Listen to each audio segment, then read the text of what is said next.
knows. Okay. Hang on, I'm not done yet. Okay, sorry.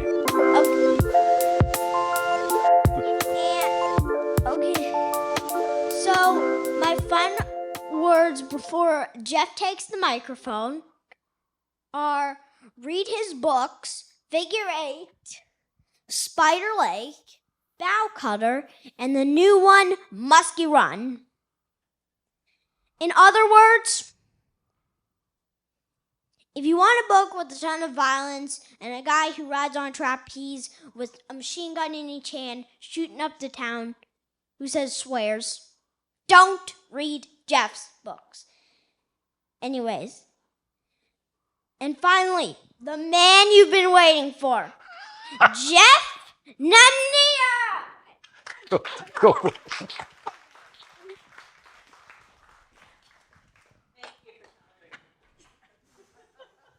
That is the first time we've ever done that, but I've got to tell you, I was giving a talk in Green Bay, and I came down from the podium and I was talking to people on the way, and I got to the book table, and he was signing people's books for him. And this woman was standing there, and he says, "Do you want me to sign your book?" She said, "Yes." And he said, "Okay." Welcome. Thank you for coming tonight.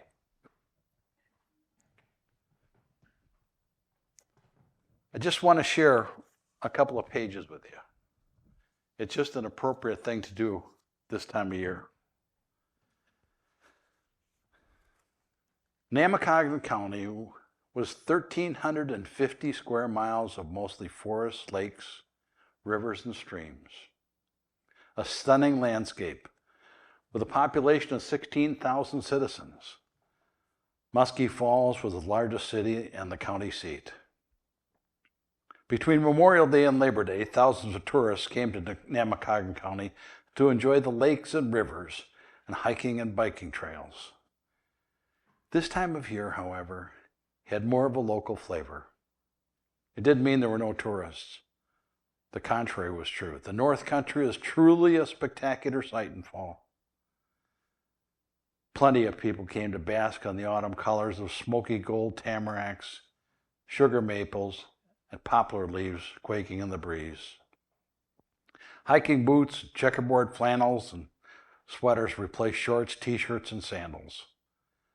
The hustle and the bustle of summer was replaced by a slower, seemingly more observant pace.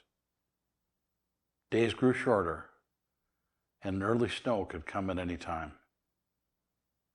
Fall triggered the hunter-gatherer spirit of most everyone in the North Country.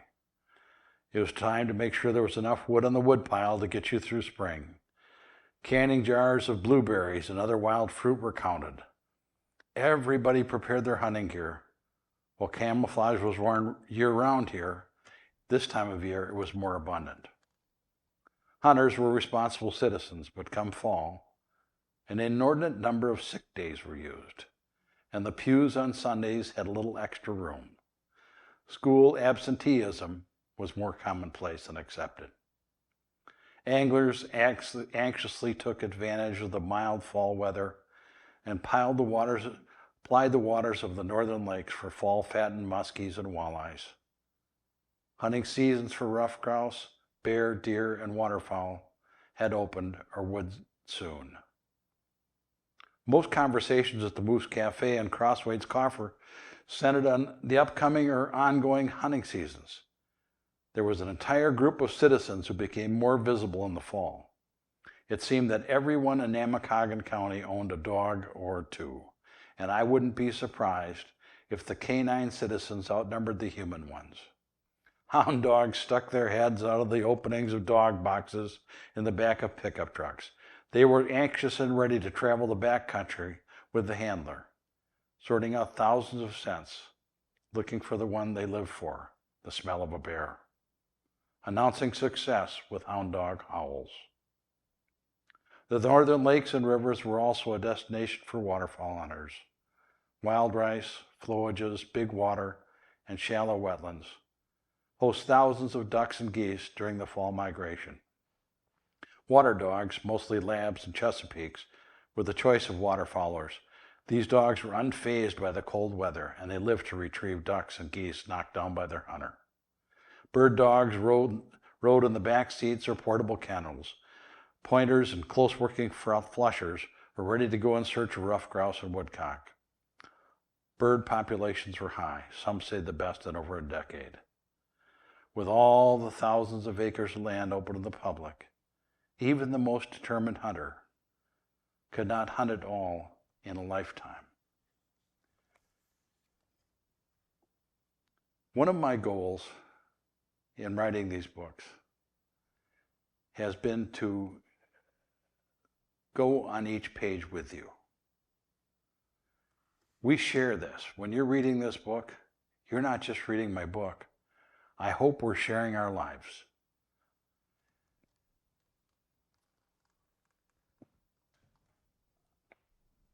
In talking to someone before this book was written, I got interested in something. Words. I mean, I know you're saying, hey dummy, you're a writer. But I mean, words. So I wrote feature stories, and before this, not really a career, but I did it. And I met some wonderful people. But in a feature story, you've got 1,100 or 1,200 or 1,500 words. And how do you tell somebody's story? So let me just tell you about this guy. The editor of the Wisconsin Outdoor News got a handwritten note that said, I was just thinking about how it was that I was walking through the woods with my gun after returning from World War II and no one was shooting at me. He said it was a wonderful feeling. It was a homestead farm, 5 generations. So I tracked this guy down. He answers his phone and says, I said, I'd like to come and talk to you. I'd like to interview you. He goes, yeah, okay. That might be all right. He said, but you better hurry. He said, I'm 96 years old, going on 97. You can't tell what's going to happen tomorrow. So I went to see this guy. And I realized right then that some stories can't be told in 1,500 words. He told me a great story, a wonderful story. It didn't start out so wonderful. He and his unit were a bunch of kids from Wisconsin, 17, 18, 19 years old, near the end of World War II. And you know what their job was? To empty the concentration camps. He said we first got there and we couldn't imagine what was right in front of us. And once they were in saving people who were still breathing, they were attacked.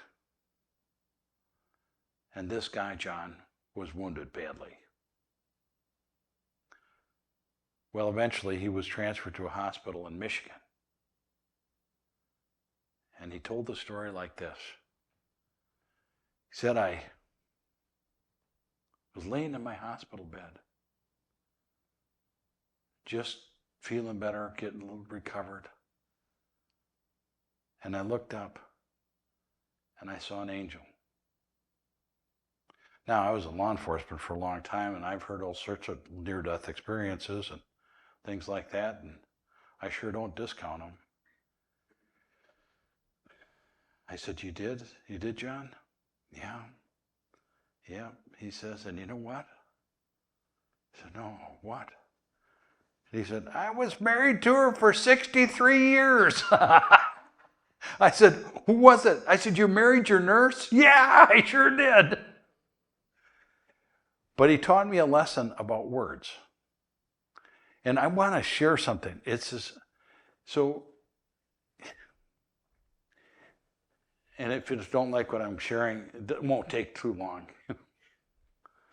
But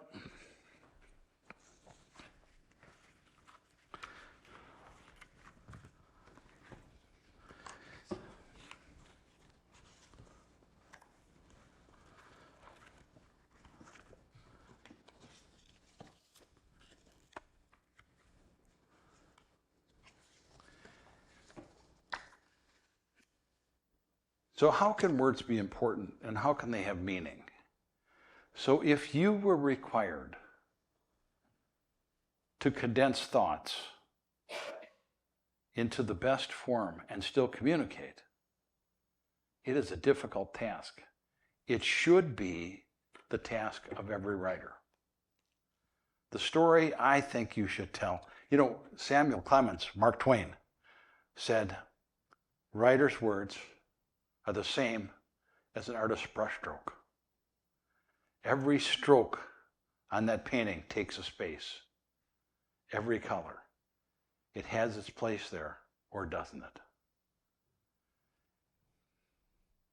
I got thinking a lot about this, and I started doing a bunch of research. I wanted to know. So you know some interesting things? Let's go back to 1863. How about that? On November 19th, at the Soldiers' National Cemetery in Pennsylvania, Edward Everett, a famous orator and speaker at the time, gave a speech 2 hours long to 16,000 people. How many people here have ever heard of Edward Everett?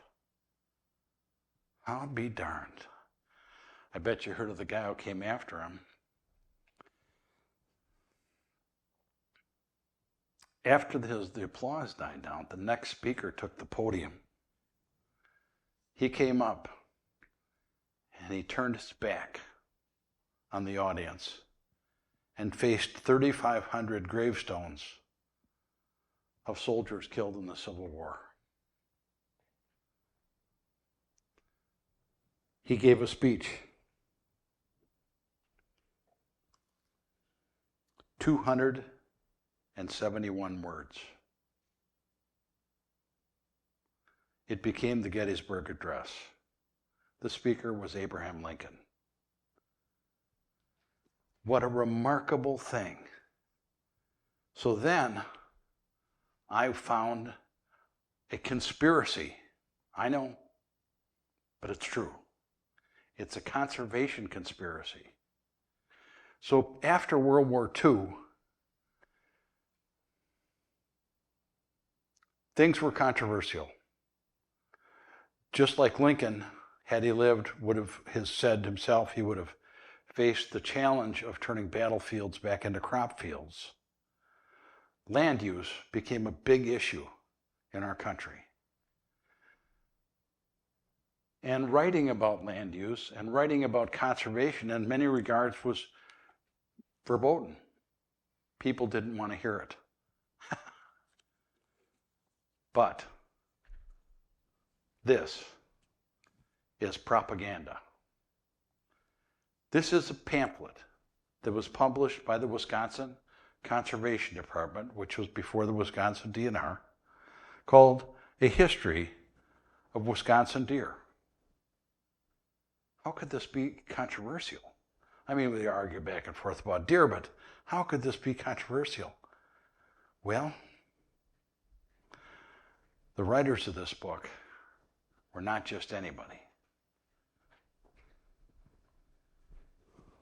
I spent a long time in conservation, and I worked in the field all the time. Not interested in being in the office.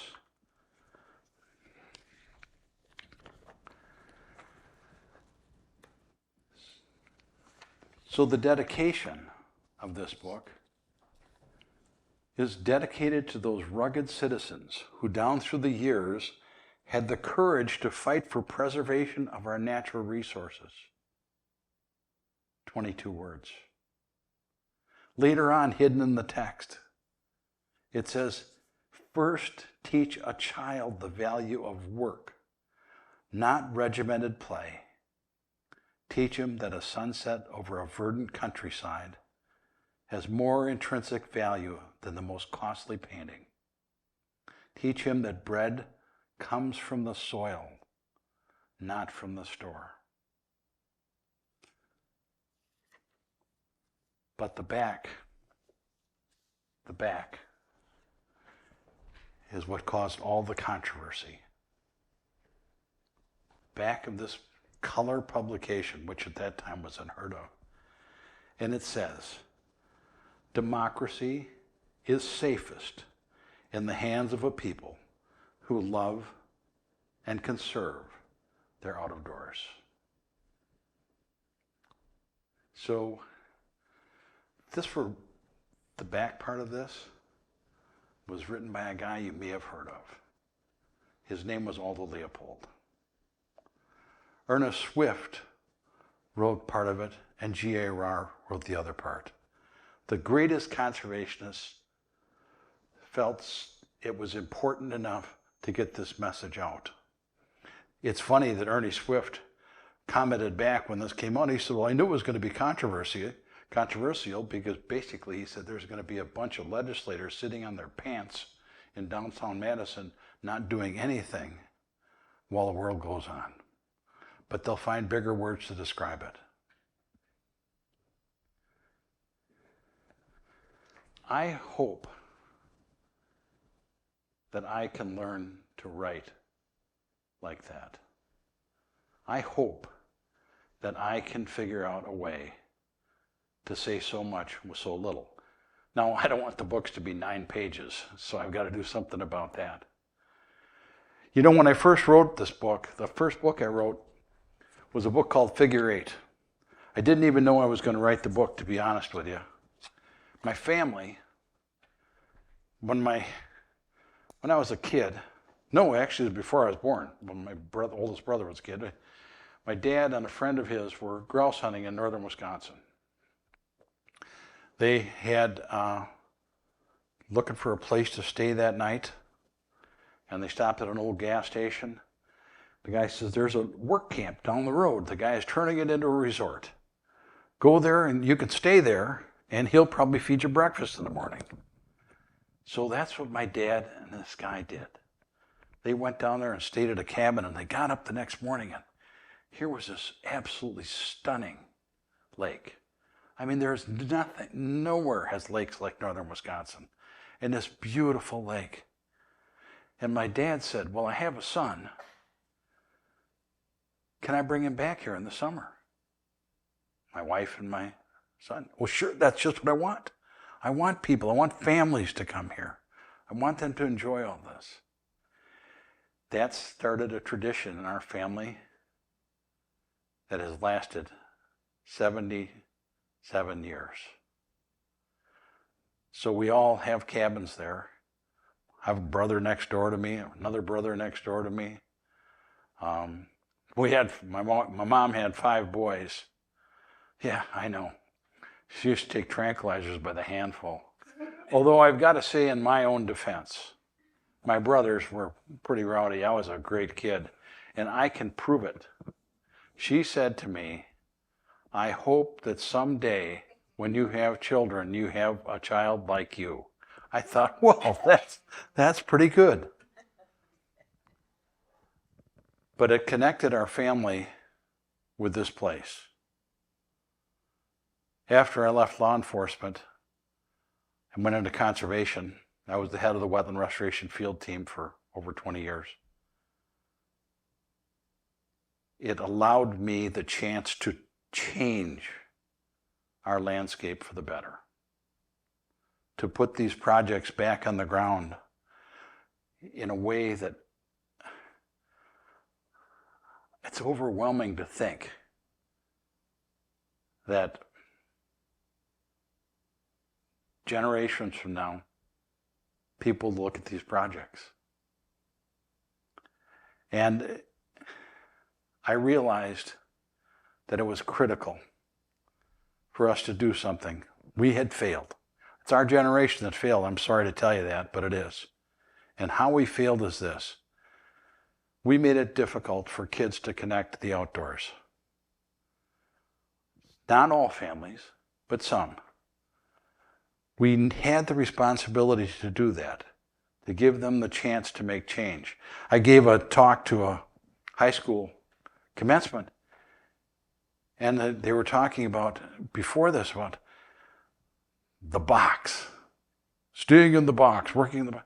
I said, why? Why do you have to devote your life to a box that someone else built?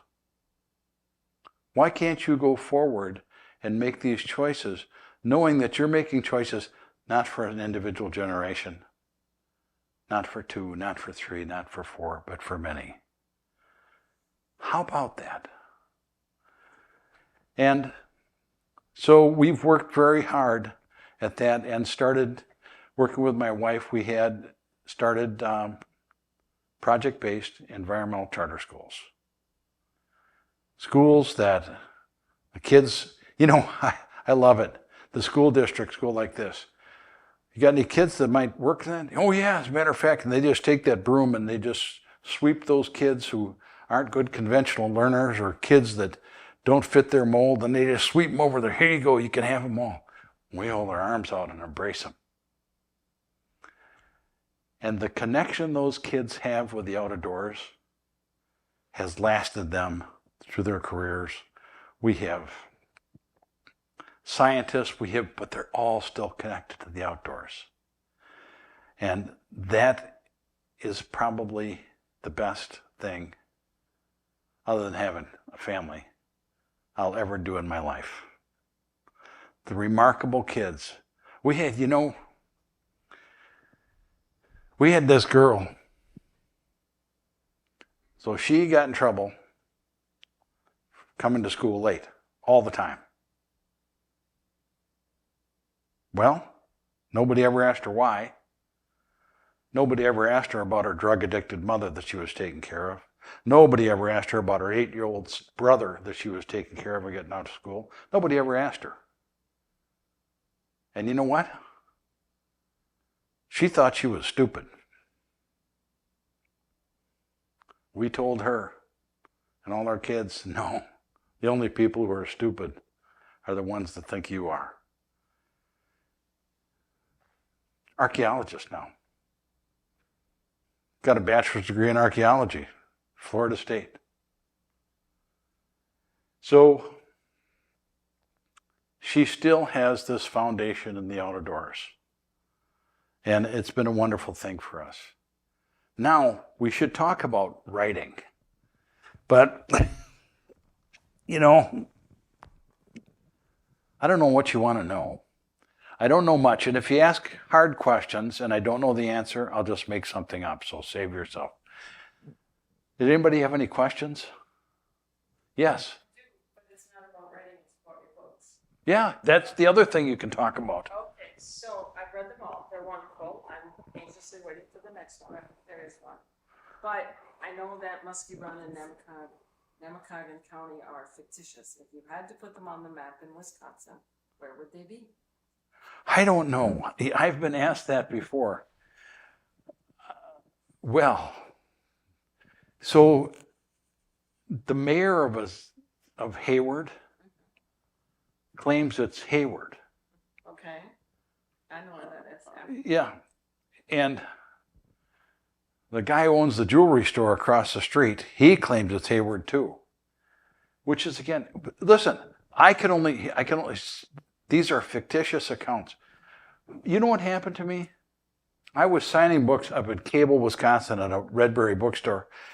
And in one of the books, there's a kind of a swarthy D&E agent, Department of Narcotics Enforcement agent, and this guy walks in, where I'm signing books, he goes, "I'm that agent in your book, aren't I?" And I knew him, and I said, "No, you weren't. No. The agent in the book was a good investigator."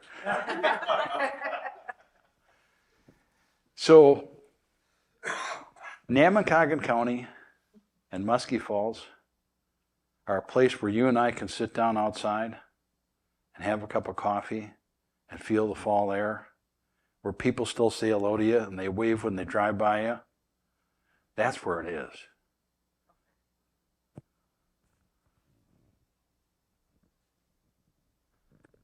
Any other questions? I'll get back here.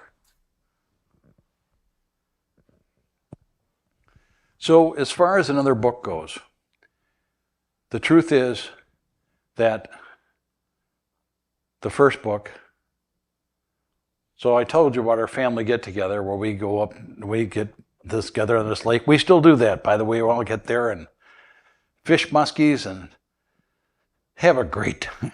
We just have a great time. And every year I would buy a case of mystery books from a local author, and I'd hand them out to everybody, all the kids, and we'd read them together.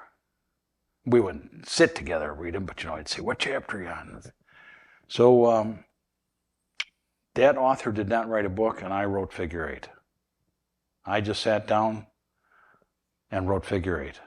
I've never written with an outline. I am not a conventional writer. They call us outlier writers. But I just wrote the book Figure Eight.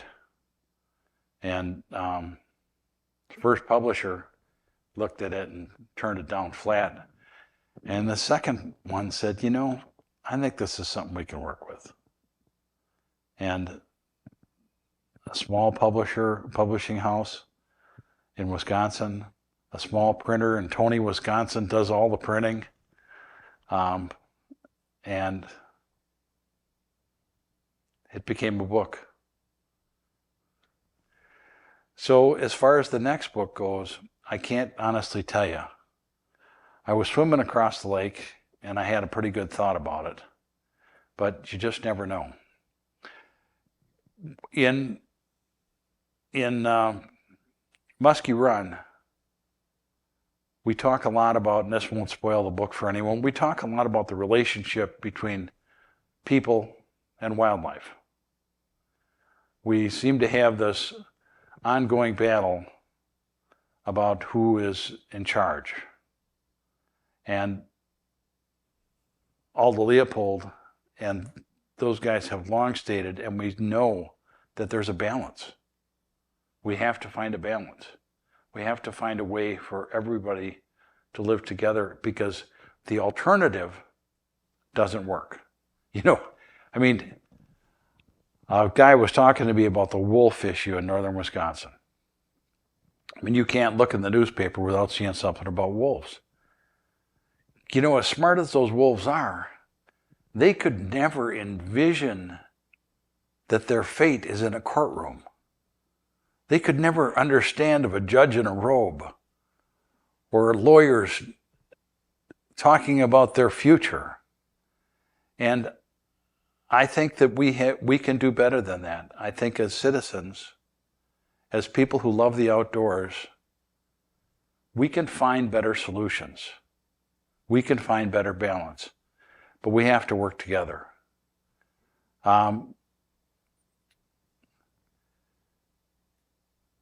I've been a hunter safety instructor for about 35 years, and I've done mentor hunting and all sorts of things like that to connect the kids to the outdoors.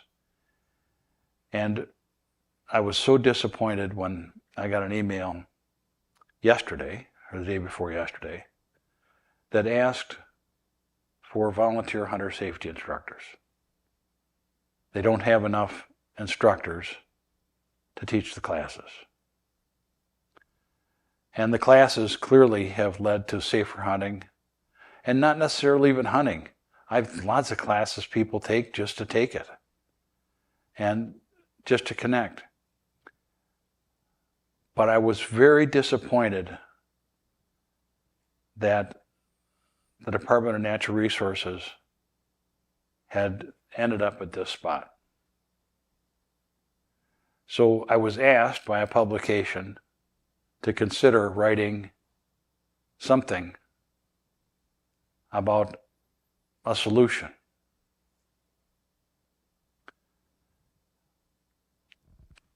I thought one of the things that'd be good is how about anybody 65 or older that's had a hunting license for 5 years gets a free patron's license for teaching a hunter safety class. All of a sudden, we're engaging these people who have got tons of knowledge and are more than willing to share it. And let's make it easy. How about the schools? In our schools, hunter safety, in our Hayward School in particular, hunter safety is part of the curriculum, but we can't count it as a science curriculum. It's science. Why not? Why don't we think about that? And we hope that some of these are going to be solutions, but our bottom line is this. The only thing we can do is we have to make this connection with our kids. We have to do what we can do and let them understand they're empowered. They're the generation that's going to do things. Well, I want to thank you very much for coming here tonight. I'd still answer any questions. And I want you to do me one favor. If you get the chance, just take a kid outdoors. Take him for a walk. Take him to pick acorns up, see how far they can throw them. Take him to a dock and bait a hook for bluegills. Whatever you can do, but just take him outside. You know what? It's as contagious as COVID. So thank you very much. I appreciate you coming tonight. Yes. What are some authors that you enjoy, or you said you bought cases of books? I am an avid reader. My favorite book is Rascal by Sterling North. Sterling North wrote this book in southern Wisconsin, Albion, Wisconsin, Edgerton area, and it's about life during World War I in this little country town. And it's supposed to be about a kid with a pet raccoon. But really what it's about is life. It is so well written. Sterling North, the author, won tons of awards for the book. And, you know, I really like that one. But I like all books. I don't like painful books. And I also am not interested, just like my son said, if you want a guy who's going to swing through the trees in downtown with machine guns, don't read my books. If you want somebody who every second word in the text is an obscenity, don't read my books. If you want graphic violence, if you want to be scared to death, don't read my books. If you want a story, you know John Cabrelli, he's a friend of mine. I don't even know the guy, but he's become a friend of mine. You know, when in Figure 8, when he's patrolling the beat, I was there. I was on the same street. And it's kind of a remarkable thing. I'm sure that if some psychiatrist got a hold of me and said, so you have this fictional friend? I would say he is fictional, and as a matter of fact, I indicated at the beginning of every book. But it's fun. Any other questions? Yes. I got introduced to your books because the library here was having a book club that your book was featured in. I didn't make it to the book club, but I started reading the books. And they're great books. I love the characters and the character development. I just wanted to say that, you know, they're, one of the things that I kind of agree with you. I like pretty much all books, and it's always kind of eye-opening to like be introduced to books that you wouldn't normally, you know, gravitate towards. I mean, I'm not a hunter. I'm, you know, law enforcement is out of my purview. But I really resonated with the environmental and the conservation, part. And I wanted to mention I read Musky Run already, and it really struck a chord with me because I've also read a book called The Cattails, which is about the Florida Panthers. You bet. Which is it just gives me the shakes almost reading about that. But that was just interesting and stuff. So.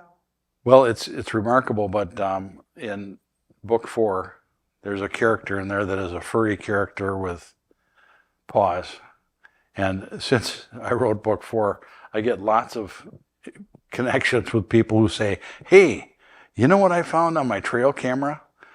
And it's remarkable. And it's an example of us trying to find our way. We've never been successful eliminating any species. We probably won't be successful now. But we have been successful in restoring habitat and allowing, in Wisconsin now, I worked in the legislature for 13 years, advisory to the legislature, nonpartisan, on conservation bills. And, we signed a bill into law, and the day that became law, 500,000 acres of land was open to the public. You can't walk, you can't visit all the land we have here. And it's going to be that way for a long, long time. And that is the kind of legacy. But you know what? It was all us. All people our age who drove that home. And that's a pretty powerful thing. So thank you very much. I'm glad you liked the books. Any other questions? All right, well, thank you very much for coming. I'll be around. And if you don't want me to sign your books, J. John will sign them for you. Thank you very much.